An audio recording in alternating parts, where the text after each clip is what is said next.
Indonesia, sebuah negeri dengan kekayaan alam yang melimpah.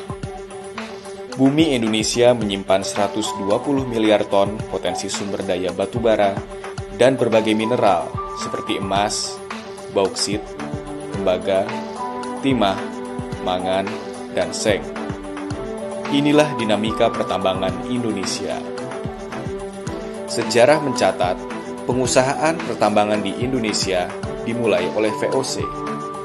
Hasil tambang dipergunakan untuk perang, pelayaran, dan industri. Perusahaan tambang Belanda mulai berdiri di Indonesia berdasarkan peraturan Menwet atau Undang-Undang Pertambangan. Saat Indonesia merdeka, satu persatu perusahaan tambang berhasil dinasionalisasi oleh pemerintahan Presiden Soekarno. Di masa transisi Orde Lama ke Orde Baru, perekonomian Indonesia memburuk dan terancam bangkrut.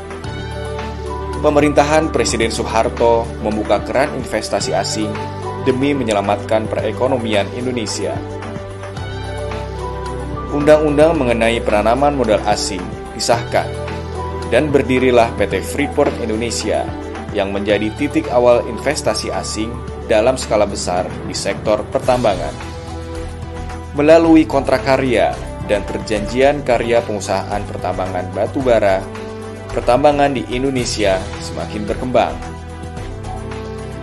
Reformasi 98 mengubah pola pemerintahan terpusat menjadi otonomi daerah. Pemerintah daerah diberikan kewenangan untuk menerbitkan izin pertambangan. Maka, pertambangan di Indonesia tumbuh secara pesat, meski harus menghadapi berbagai tantangan seperti regulasi yang belum mendukung.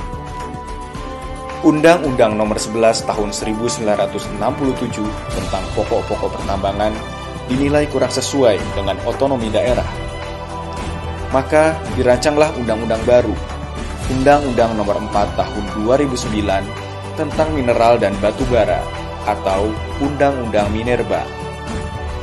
Undang-undang ini mengembalikan amanat Undang-Undang Dasar 1945 pasal 33 ayat 3 yang menyatakan bahwa bumi, air, dan kekayaan alam yang terkandung di dalamnya dikuasai oleh negara dan dipergunakan untuk sebesar-besarnya kemakmuran rakyat.